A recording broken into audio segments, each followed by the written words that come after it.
हे पहा अवयव पद्धतीने वर्ग समीकरणाची मुळे काढणे म्हणजे उकल काढणे. आता या ठिकाणी हे वर्ग समीकरण आहे. आता या समीकरणामध्ये आपल्याला काय करायचं आहे, या ठिकाणी हे जे तिसरं पद आहे या तिसऱ्या पदाचे अवयव पाडायचे आहेत. आता या ठिकाणी 54 आहे. 54 चे अवयव काय येतील? 1 गुणिले 54 बरोबर आहे. त्यानंतर 2 न भाग जातो. 2 गुणिले याला जर भाग दिला तर किती येईल? 27. 27 दोन्ही 54. 3 न भाग जातो. 3 न द्या. 3 1 3 3 8 24 18 3 54. 4 न भाग जातो का? नाही जात. 5 न 6 न 6 into 9 7 9 54 7 नाही 8 नाही 9 9 6 54 तेच अवयव आहे. आता ह्या अवयवाच्या या जोड्या ज्या आहेत यातील आपल्याला अशा प्रकारची जोडी शोधायची आहे की त्यांची बेरीज चिन्ह इथं पाहिजे. लक्ष द्या. इथं जर बेरजेचं चिन्ह असेल इथं तर त्यांची बेरीज 15 आली पाहिजे आणि इथं जर वजाचं चिन्ह असेल तर त्यांची वजाबाकी 15 आली पाहिजे. म्हणजे इथं कोणतं चिन्ह आहे? बेरजेचं चिन्ह आहे. मग कोणाची बेरीज 15 येते बघा. 54 अधिक 1 55 होतात. 27 आणि 2 29 होतात. 18 आणि 3 21 होतात. 9 आणि 6 म्हणजे त्यांची बेरीज 15 आली पाहिजे आणि गुणाकार 54 आला पाहिजे. बेरीज 15 कोणाची येते? 9 आणि 6 ची. बरोबर. हे बाकीचे अवयव आपल्याला आता नको आहेत, ते काही कामाचे नाही, ते पुसून टाकले तरी चालते. आता या ठिकाणी यांना आता चिन्ह द्यायचे. अशा पद्धतीने चिन्ह द्यायचा की त्यांची ऍडिशन +54 आली पाहिजे. सॉरी गुणाकार +54 आला पाहिजे आणि चिन्हानुसार क्रिया -15 आली पाहिजे. म्हणजे बेरीज -15 आली पाहिजे. आता या ठिकाणी या दोघांना एकाला मायनस आणि एकाला प्लस चिन्ह जर दिला तर गुणाकार काय येणार आहे? 9 × 54 येतो. पण गुणाकार मायनस इंटू प्लस मायनस येणार आहे. पण इथं प्लस यायला पाहिजे आहे की नाही? हा. मग काय करावं लागेल? कोणतं चिन्ह द्यावं लागेल दोघाला? प्लसचं साइन देऊ आपण. दोघाला प्लसचं साइन जर दिला आपण तर त्यांचा गुणाकार +54 येतोय बघा. 9 × 54 प्लस इंटू प्लस प्लस हे आलं. पण चिन्हानुसार क्रिया -15 यायला पाहिजे. मग यांची जर बेरीज केली तर 9 6 15 आणि चिन्ह कोणतं यायला त्याला? पण कोणतं चिन्ह पाहिजे आपल्याला? मायनसचं साइन पाहिजे. मग काय करावं लागेल? अगदी बरोबर आहे. दोघालाही मायनसचं साइन द्यावं लागेल आपल्याला, आहे की नाही? याला मायनसचं साइन, याला पण मायनसचं साइन. पहा जर त्यांचा गुणाकार जर केला आपण तर +54 येतोय. 6 × 9 54 मायनस इंटू मायनस प्लस आणि चिन्हानुसार क्रिया जर केली तर 9 6 15 आणि यातून येणारे उत्तर कोणतं चिन्ह? मायनसचं. -15 उत्तर येते, आहे की नाही? म्हणजे ही आता परफेक्ट जोडी झाली. आता या ठिकाणी याला x लावायचा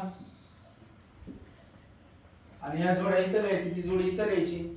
म्हणजे या ठिकाणी 15x च्या जागेवर आपल्याला ते लिहायचे आता x वर्ग वजा 6x वजा 9x आणि अधिक 54 बरोबर 0. म्हणजे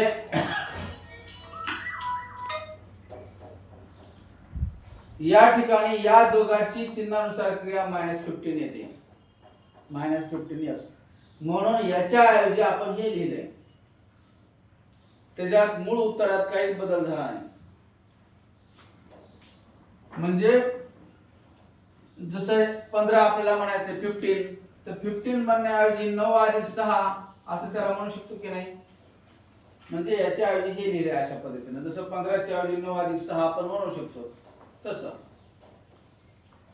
आता या ठिकाणी ह्या दोघांची जोडी आणि ह्या दोघांची जोडी त्याच्यातून कॉमन काढायचं आहे. या ठिकाणी काय कॉमन निघेल बरं?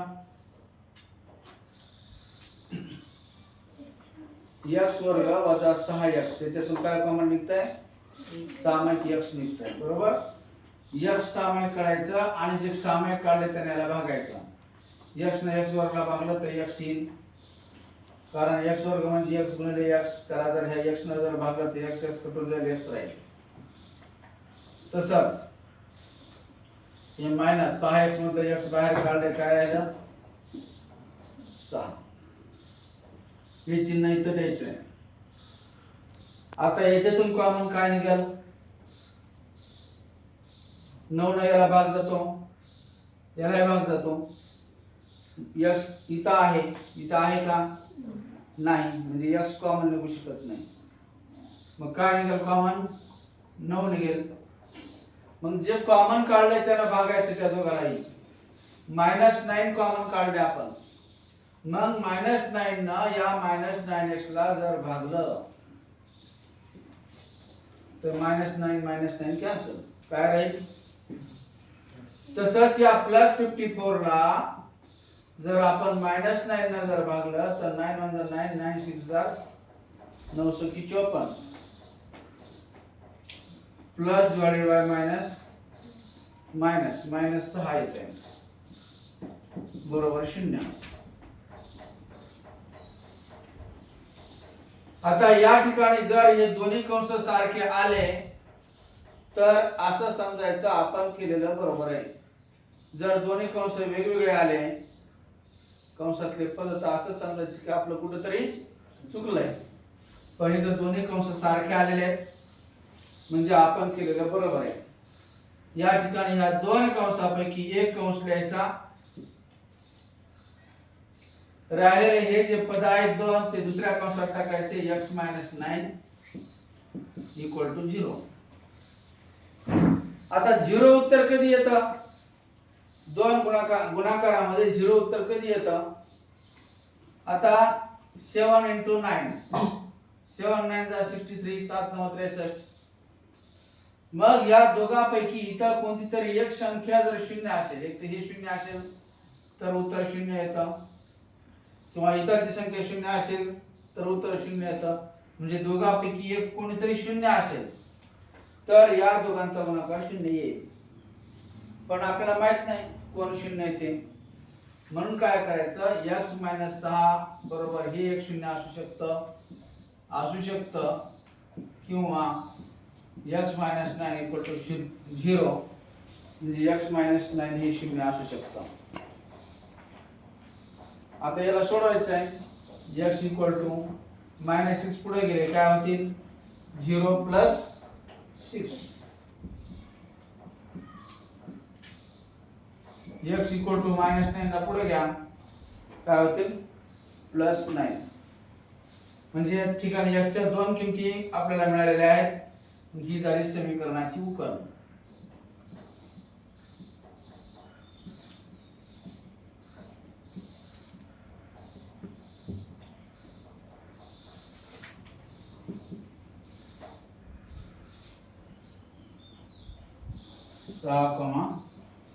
(9) अशा पद्धतीने आपल्याला या अवयव पाडून या संख्येचे आपल्याला या ठिकाणी समीकरणाची उकल काढता येईल. आलं लक्षामध्ये?